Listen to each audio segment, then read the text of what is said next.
Hey guys, it's Kat and I am back today to talk about my favorites. This is my January favorites, but because I didn't do a December favorites, because I did like a yearly recap in December, I thought there's some products I want to mention from that as well. And I thought I'd just address the elephant in the room. Yes, I cut my hair. People might be going, is this Kat from 2016? No, I cracked the shits at the heat and I cut my hair. So luckily I can still tie it up, so you know, if it gets in the way and annoying, I can tie it up. But yeah, no, I did chop off a lot of my hair. I'm still sort of getting used to it, and I've only washed my hair I think twice since getting it cut, so I think my hair's still trying to like get used to the new length. But yes, that is what happened. All right, so this month I was thinking to myself, oh my God, I'm gonna mention like two things because I did go away on holidays. It's been really hot, so most days I'm actually not wearing much makeup. I brought a whole bag of makeup with me to Bali and I barely used any of it.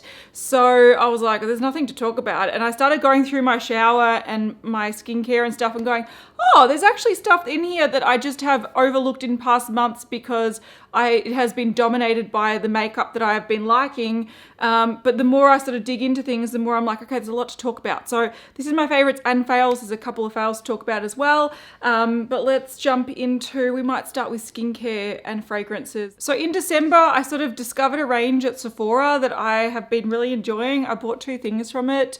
So this is, there's like a, it's like, I don't know if it's like a summer range. I think it might be, but there's like scrubs and lotions and shower gels and hand washes and stuff like that, all in, I think there's about 4 different scents. 5 different scents, 4 different scents, I don't know. But the scent that I really was interested in was the grass scent. So this is Rolling in the Grass. This is a shower gel. Essentially, it's this like pill thing. You twist it and you kind of squeeze it out and then you twist it back locked. And then I've also got the Rolling in the Grass. This is the hand wash and I've been using it a lot. I really like it. It's sort of like a sweet-ish, fresh grass scent.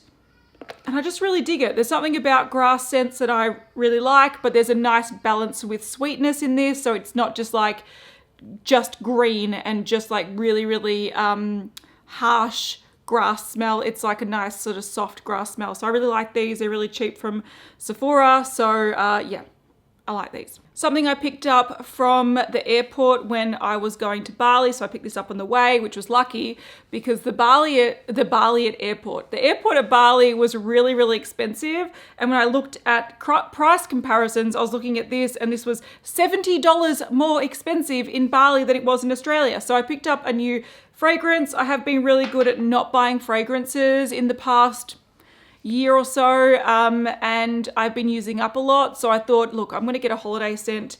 And this is one that we talked about in Beauty News and I was really interested in it and I smelled it and I'm still interested in it. So it's by Dolce & Gabbana and it's the Italian Zest. The packaging looks like this. It's a really fresh lemon scent and it's great for summer because it is so fresh and it is kind of citrusy. It doesn't last super, super long, but I still really love it. I liked it so much that I ended up getting the male version for my partner. So this one is the male version, that's the box.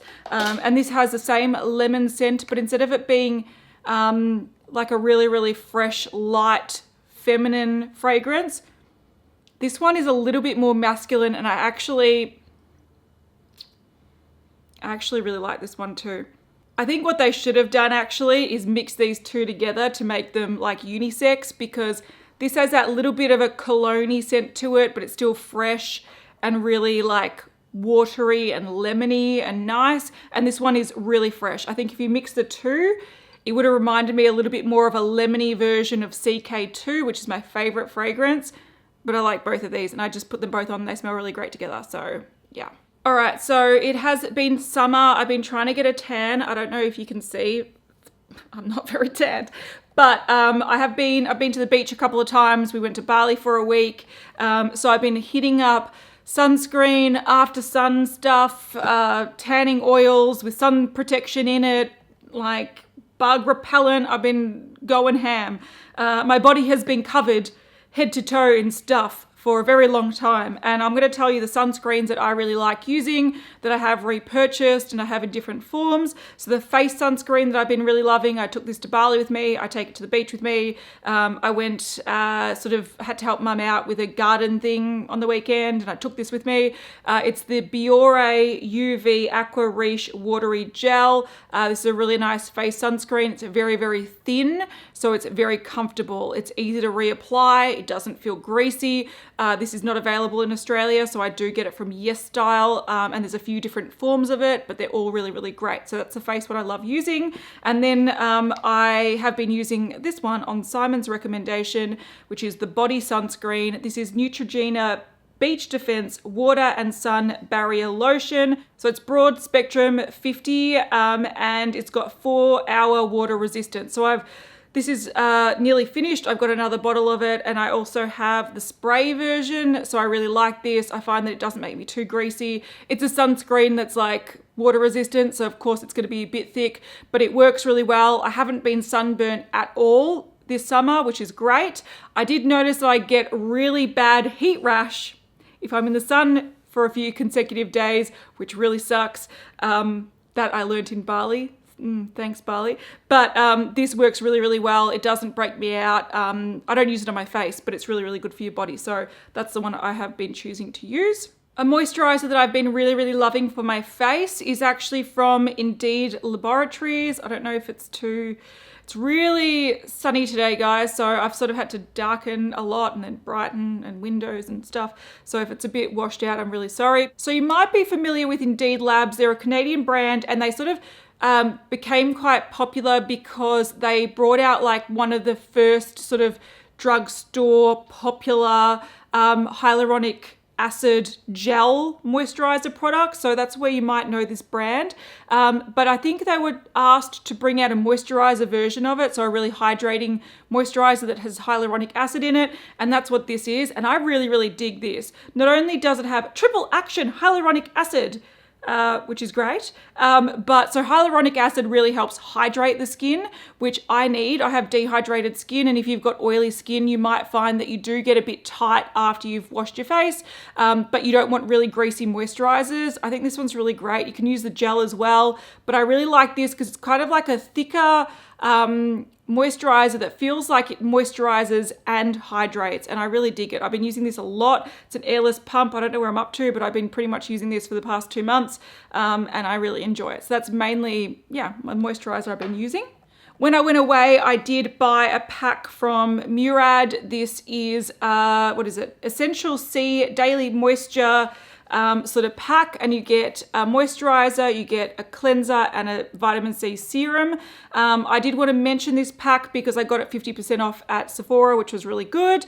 But I particularly want to mention the cleanser. I really like this cleanser, the Essential C cleanser. I think it's very, very good. It doesn't strip your skin. It feels like it really removes makeup well. I just really like it. So this one I really like. The moisturizer is all right. I'm still using that. It's got SPF 15, and the serum is all right as well, but I particularly like this. So I'm going to try more Murad out because these have worked really well. One product that I've been umming and ahhing about mentioning in my favorites for a couple of months now is actually from Kiehls, and this is the Youth Dose Eye Treatment. It's got pro-retinol, red grapeseed extract, and vitamin C. Now, I really like this, not so much because of the claims. So it's supposed to be a multi-powered, smooth, hydrate, and brighten under eye cream, but the reason why I like this is because it's a sort of under eye cream that I like to use during the day because of the consistency of it. So you twist off the lid and it has this little like squeezy dispense mechanism, which I like. It's slightly colored.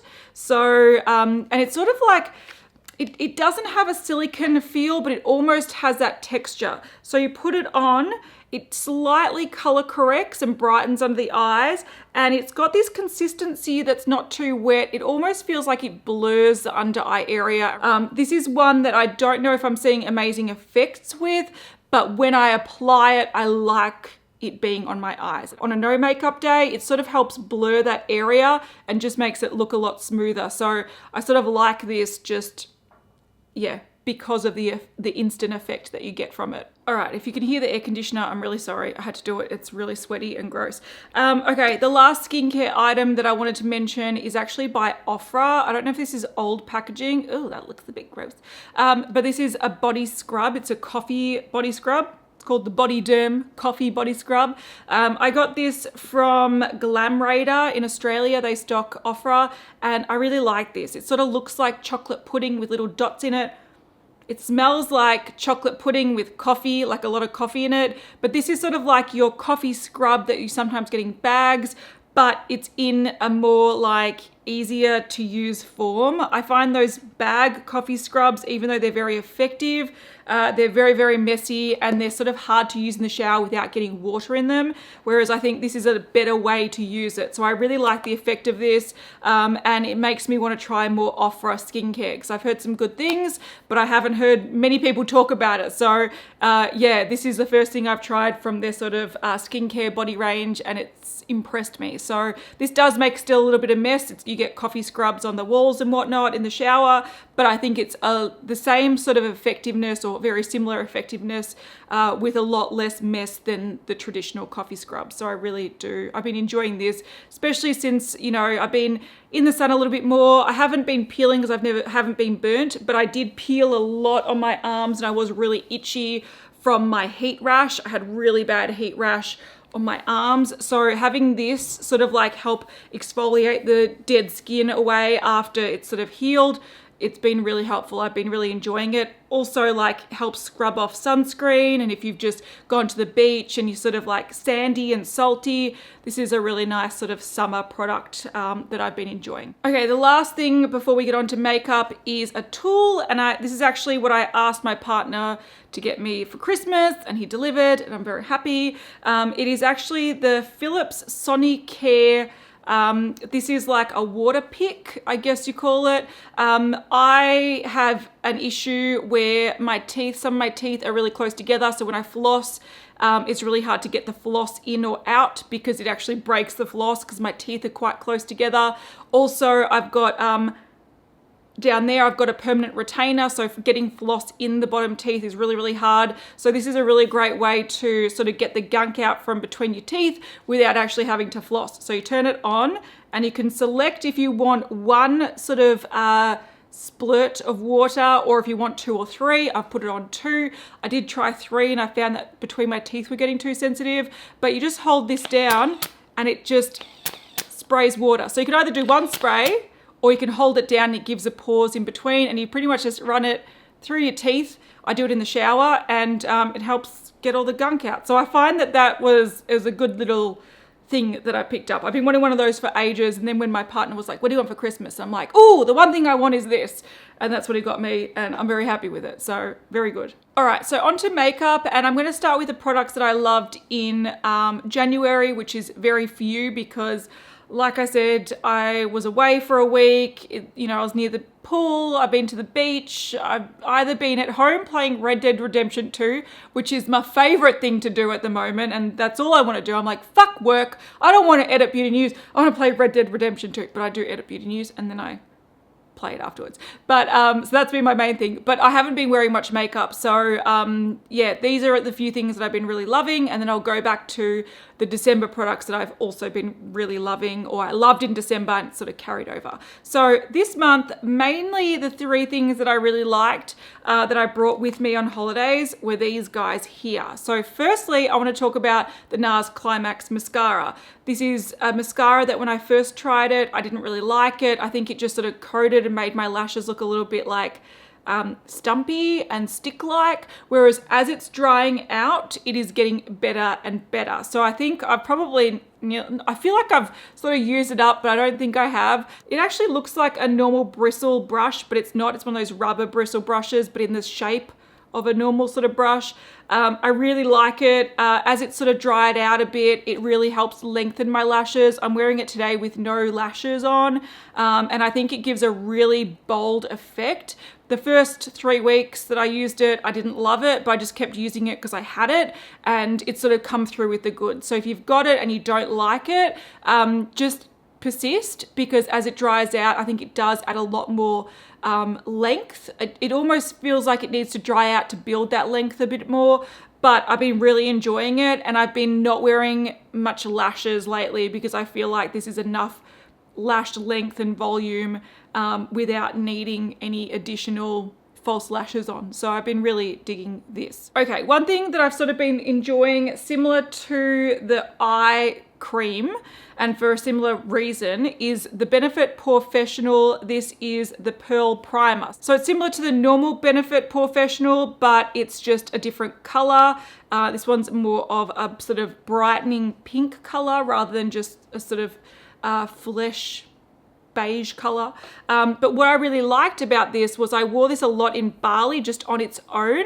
So what I would do was, because I wasn't wearing much makeup, I would just put it on and it would help minimize some of the oil. It would blur my skin a little bit because it was slightly brightening. Any sort of discoloration, it would mask tiny bit, not too much. And then I might even powder it a little bit with a loose powder, and that's all I'd wear. And it helped make my skin look nice and smooth and less oily. So I used this a lot just on its own when I was in Bali. And I've also been enjoying using it under, I've been using the Marc Jacobs Remarkable Foundation. I'm trying to pan that at the moment, and I find that that's a very sort of drying, very matte foundation, and I find putting something that helps it sort of slip and really move underneath it helps it spread out a lot more. So I have been really enjoying this, and I've used Professional multiple times in the past. It doesn't break me out, so if you don't like Professional, you probably won't like this. It's not much different.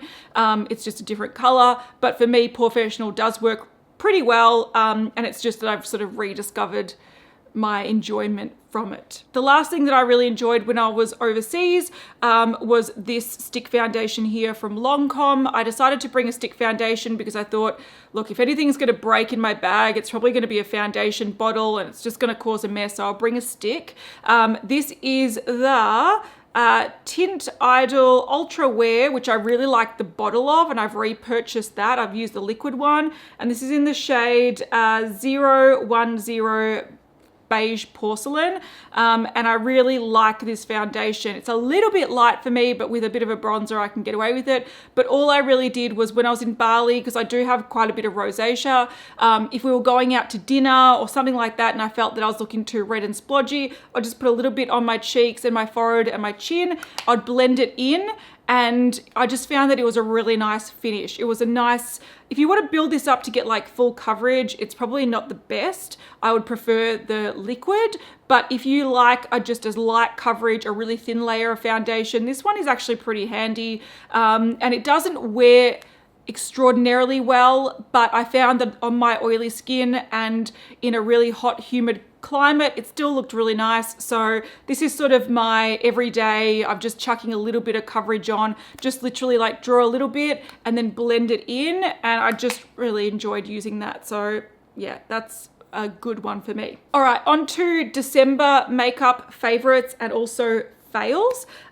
So one thing that stood out to me as being a real huge favorite in December was the Anastasia Beverly Hills Sultry palette. I'm not actually currently wearing this on my eyes because I'm doing one month, one palette on a travel palette over a week. So it's not 1 month, one palette, it's like 1 week, one palette. But I'm still trying to do that. So I'm wearing something different, but you can get a similar sort of brown effect using this palette. But I was really impressed with this palette. When I used it, I did do a review. I was like, I'm shocked at how well it applies and how good the shades look together. I was really, really surprised. If you like sort of metallic bronzes and nudes and sort of slight goldy colors and just cool toned browns and stuff, it is a beautiful palette. The black is really pigmented. The grays are really flattering. I just really, really dig this palette. I think it's a beautiful palette. It was my favorite palette of December, and it's probably my favorite Anastasia Beverly Hills palette to date, which says a lot because I've tried the vast majority of them. And that leads on to one that I was disappointed in. I did do a review of the Norvina palette, and I just didn't like this as much. I think the quality, it was hit and miss. Some shades worked well, some didn't. And the biggest issue I had with it was that a lot of the shades didn't work well together. So like you'd use this purple, not only did it, like it's an intriguing purple, not only did it like often blend away to nothing, or it made you look like you had bruised eyes, but it actually didn't complement the other purples in the palette that much. And I just found that that was a big issue with the palette. A lot of colors didn't complement very well. There were some nice colors in here, like I particularly liked that sort of pink color, and there were some other pretty colors, but it just didn't wow me. It was probably, yeah, I just found this to be disappointing, which was a shame because I heard so many good things about it. And also I had a lot of faith that their purples were going to be beautiful and work really well together, but they didn't. I much prefer the Sultry palette. In December as well, we received some mail. I think it was in December or late November. And I was very lucky to have a subscriber send me the Too Faced Melted Matte Gingerbread Man liquid lipstick. So the Gingerbread Girl was released in Australia, which I picked up, but I don't like it as much as the Gingerbread Man. And since then we have actually opened some more mail, and a few people have sent us more of these, which I'm happy with. I might actually try to pan mine and just keep the ones that we were sent, because this is a beautiful shade. So they are both beautiful shades. So we have Gingerbread Girl and Gingerbread Man, and Gingerbread Girl, like I said, that was what was available in Australia. It's more of a sort of dark, burnt, warm red, but it doesn't wear as well as I'd hoped. I do find that this formula, when it's fantastic, it is phenomenal, but when it doesn't work, it is just average. And I found that this Gingerbread Girl was kind of average, but Gingerbread Man, not only is the color absolutely glorious, it is like the most beautiful, deep, burnt orange. It's so flattering on the lips. I am tempted to put it on, but I do want to talk about this lip product as well. I might put it on later. But not only is it like a gorgeous color, but the formula wears really, really, really well. So if you were interested in either of them, I would recommend this one over the Gingerbread Girl. So I'm very, very happy that I've had some subscribers send me this, because it wasn't available in Australia, and that was really, really sweet of them. And I adore it. I'm going to put it on later. I've decided I'm putting it on after I talk about the next lip products. All right, the next lip products. So you would have heard me talk about this lipstick a lot. This is Yaz Red. That's the shade. It's a Uemura. It's a limited edition Rouge Unlimited Supreme Matte. This came out midway through last year, and I had actually used a lot of it. It's probably my most used red. You can see that there's a lot gone. I love it. And because I was worried that I was going to use it up too fast, I knew that there were other shades in the range that were sort of similar to it. And when I was placing a Yes Style order with Hayley, I noticed that there are some reds on the site in the same formula. So I picked them up and I really, really love them. I still think I love Yaz Red the most, but I'm going to swatch them and show you the comparison. So if you missed out on this, you can get some other ones in a similar formula, slightly different, but very, very similar. I do also want to mention that Sephora had 50% off in the new year in Australia, and I picked up another Yaz Red 50% off. So I do actually have a backup. So I might try to pan this one later in the year. I love it so much. It's always in my handbag. So I'm very happy to see that I got a 50% off backup. I love it. But Yaz Red is not what I'm wearing right now. This is Yaz Red. So it's sort of like a powdery, sort of soft powder finish lipstick that actually wears really, really well. If you saw my Declutter series, I also picked up a peachy version of these, like a peachy nude, and it was just, the light shades just look patchy and powdery on the lips. The reds, because of the pigment, look gorgeous. They sort of remind me of Ruby Woo, but more comfortable and easier to apply. But the nudes don't go there. I wouldn't recommend. So that is Yaz Red. I'm not wearing that one today. I'm wearing MRD 144. So I think it's Matte Red 144. So I'm not sure if you can see there, but that's Yaz Red. That's the one that I'm currently wearing. They're very similar. On camera, I think this one looks a little bit more, I'm just gonna think maybe more pink. Whereas in reality, this Yaz Red looks a little bit more pink, and this maybe looks a little bit more orange. I don't know, but they're very similar. So if you were wondering what a good dupe for Yaz Red is, MRD 144 is very similar. And then I also picked up MOR 550. So this is Matte Orange 550. And this is also very similar. It's like a reddy sort of orange. You can see it there, but it's a slightly different shade. So you can see them all there, but they're all beautiful. I love them all. And I have been using these two quite a lot in December to give my Yaz Red a break, but even though I got it back up, so hooray. So I love these. Looking at it sort of closely on my hand, this is more of a true bright red. This is more of a corally, slightly pink bright red, which is what I think makes Yaz Red really, really interesting. And then that's more of an orangey red, but they're all very pretty on the lips. A couple of things that I also picked up that I don't like. These are not necessarily huge fails, but they're just, I don't really love them. So they're also by Uemura, and I used this one in a Get Ready With Me, which was my last video. And these are the Lac Supreme. This is in BG02 and this is in OR01. So orange, BG, I don't know what that, maybe beige, maybe.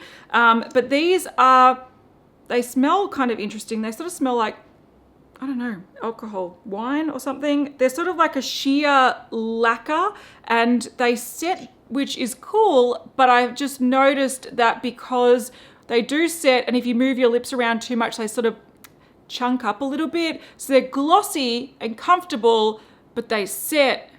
And if you move them, they don't look great. If you mess with them too much, they sort of don't behave.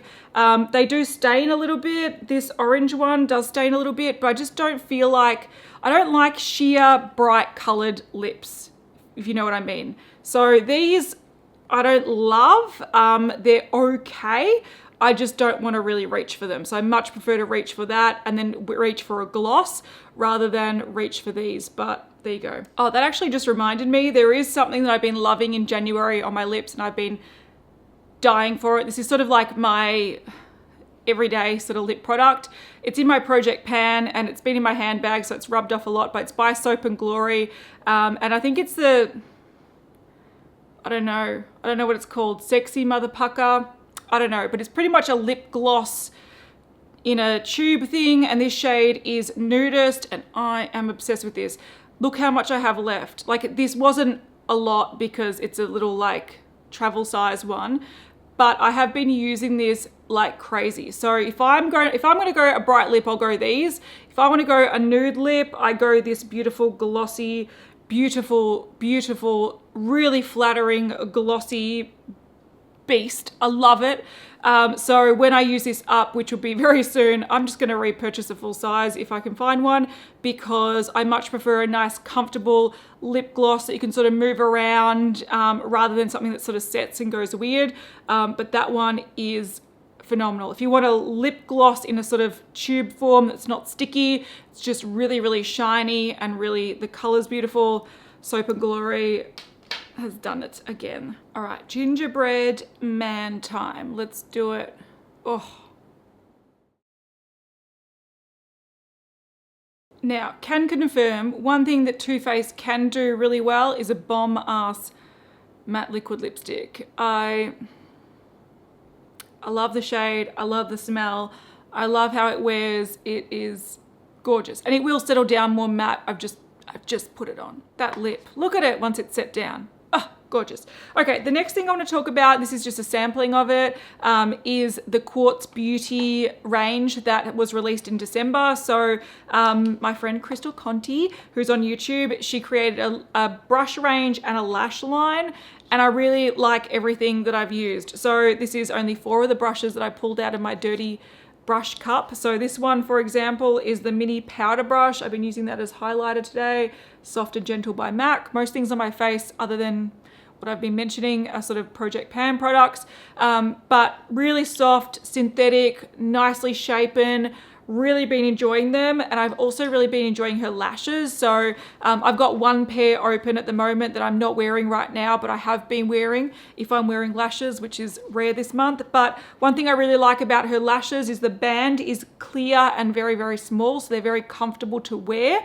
Also, if you've got smaller eyes and you don't want those really bold, dramatic lashes, I find them really intimidating and really heavy and uncomfortable to wear, but she's got some small lashes too. So if you just want to put a little bit more volume or a little bit more length or change the shape slightly, there are smaller lashes, which I love. So this is Jade, and this one's a little bit more of one of her sort of longer, more intense, but once again, they're very wispy and they can look very natural.